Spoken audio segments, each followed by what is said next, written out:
COPWATCH, policing the police every single day.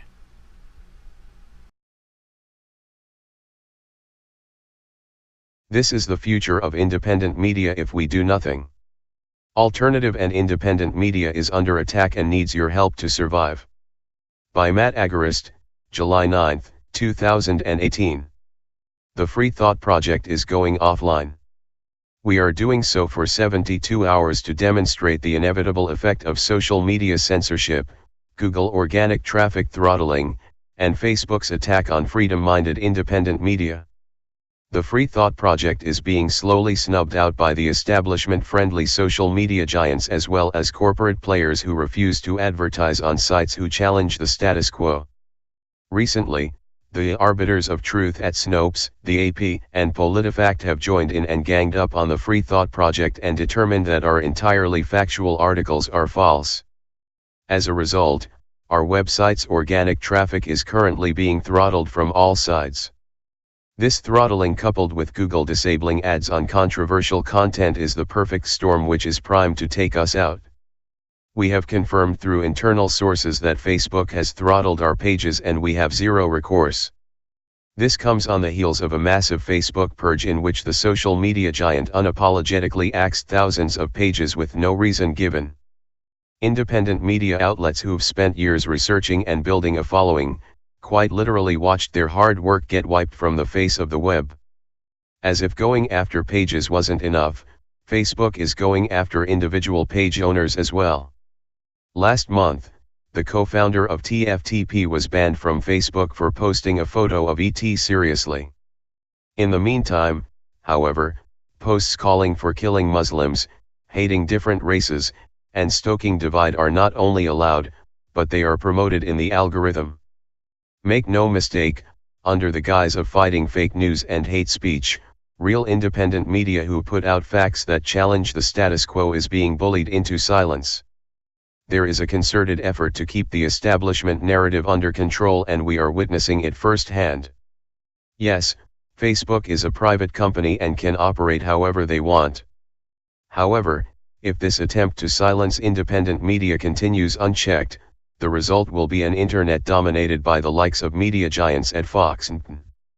All media outlets who attempt to break outside of the divisive two-party paradigm will be throttled out of existence and ideas that promote peace and liberty and who challenge the police state will all but cease to exist online.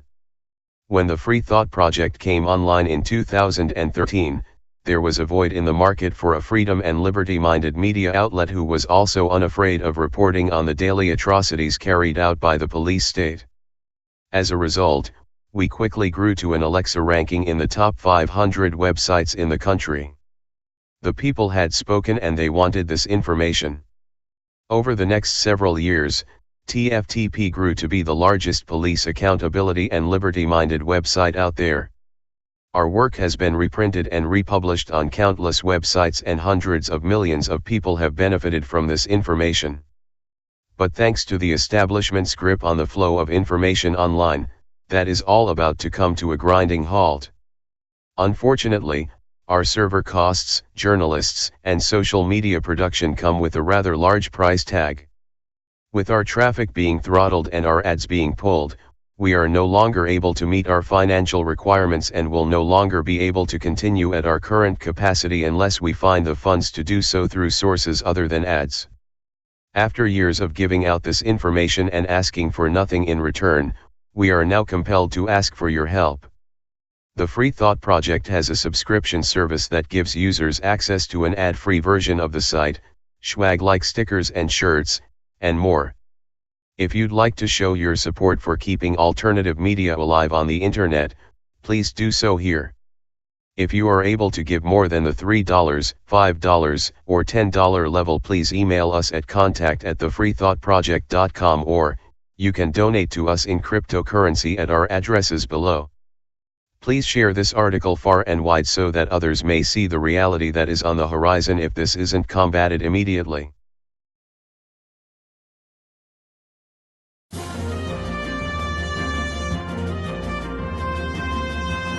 Hello and welcome to another Analysis Behind the News, where we provide the perspective that you can use to help save American liberty and independence.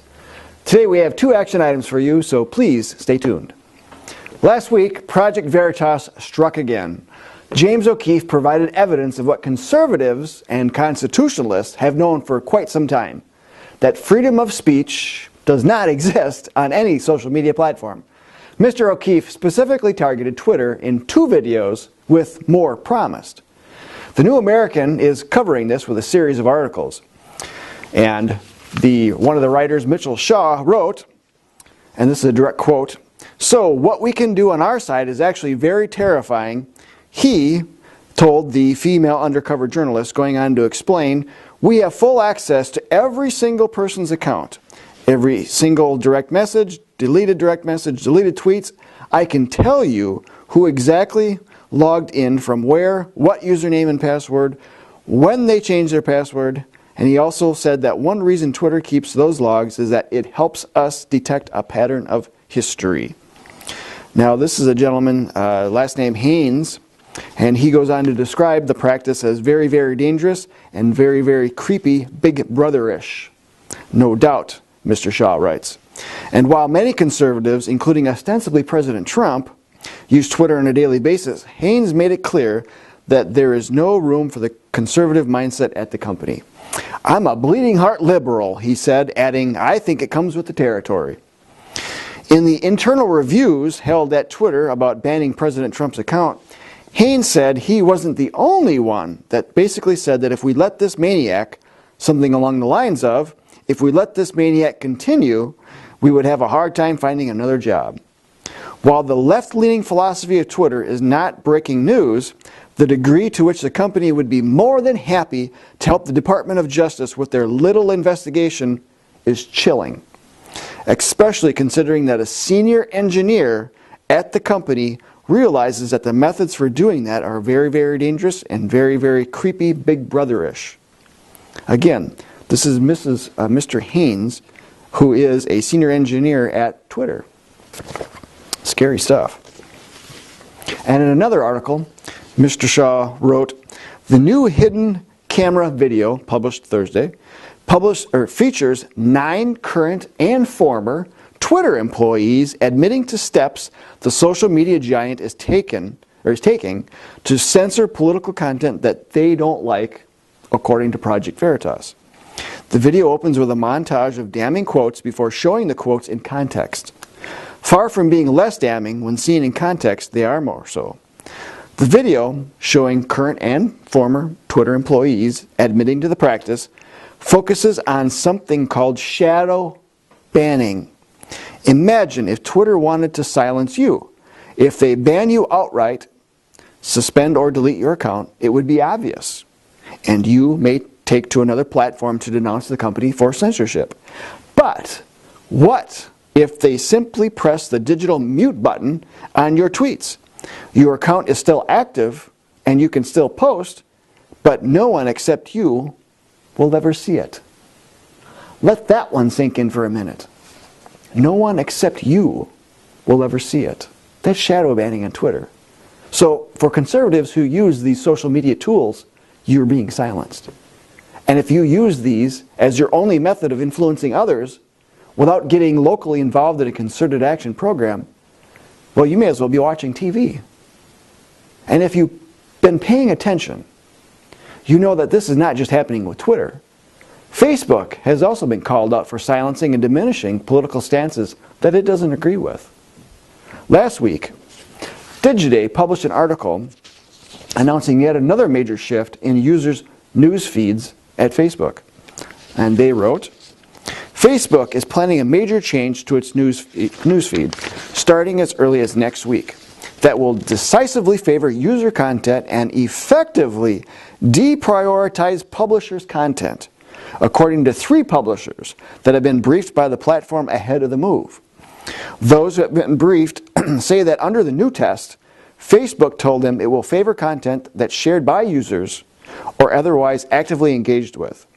The thinking goes, according to those briefed, that Facebook believes prioritizing content that's acted on will reduce the occurrence of fake and offensive content in the newsfeed. Publishers still have many questions about the impending newsfeed change, Facebook told them that content from reputable publishers will also be surfaced, but it didn't specify how it would define reputable publisher or how their traffic would be impacted though.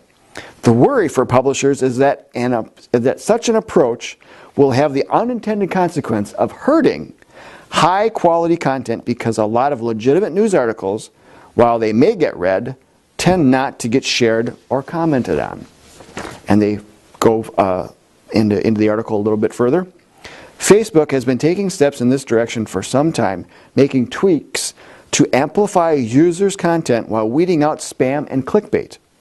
Publishers who have been briefed by Facebook believe this latest move would cause a more dramatic decline in publishers' ability to reach audiences in the news feed. Well, folks, we at the John Birch Society and the New American News Magazine have already experienced these declines over the last few years, which has forced us to boost our posts as ads in the news feed. And even then, we don't hit the traffic that we should be. Now, we could get into a much larger discussion about property rights, net neutrality, and how these social media platforms can do whatever they want, even though they do so deceptively. But instead, let us get into why anyone is on these platforms. Research continues to prove that most people get at least some of their news from social media. And if certain news isn't getting through, well, you may not be seeing the news that most affects you. According to Global Web Index, a trend in social media is that many social media users are coming to view social networks as sources of content rather than platforms that require active contributions, end quote. They call this passive networking, meaning that many users are not providing content, but looking to see what others are doing. And if conservative content is being squelched, then using social media as a main networking and activism tool is looking more and more like a very poor choice. So, where else can you go to network with like-minded people and actually be part of a concerted action program? The John Birch Society. Our founder, Mr. Robert Welch, created this organization with activism in mind. He devised a structure to the organization that creates a very effective membership. And he created a national action program that capitalizes on face-to-face networking, local monthly meetings, and personal education. We're not reliant upon social media to get our work done. In fact, if the plug was pulled on social media or even the internet today, our organization would be less affected than most. Now, granted, our jobs would be harder to do, but our organization has been around way before Al Gore invented the internet, right? So, if you're interested in seeing America First come to fruition, then realize you can't do it solely from a computer. You need to join with others across the country, locally organized, following an action plan that has been highly effective for 6 decades. It's this same action plan that has stood in the way and thrown off the timetable of the establishment, the deep state, and the globalist as a whole. So, action item number 1. Watch Project Veritas's videos if you haven't already seen them. TheNewAmerican.com has embedded them in its coverage. And action item number 2, apply for membership in the John Birch Society at jbs.org to learn of opportunities in your local area. Then, please be sure to share this video and subscribe to our YouTube channel. Until next time, we'll see you then. If you enjoyed this video, make sure to subscribe. Click here to watch more videos, and click here to visit our site.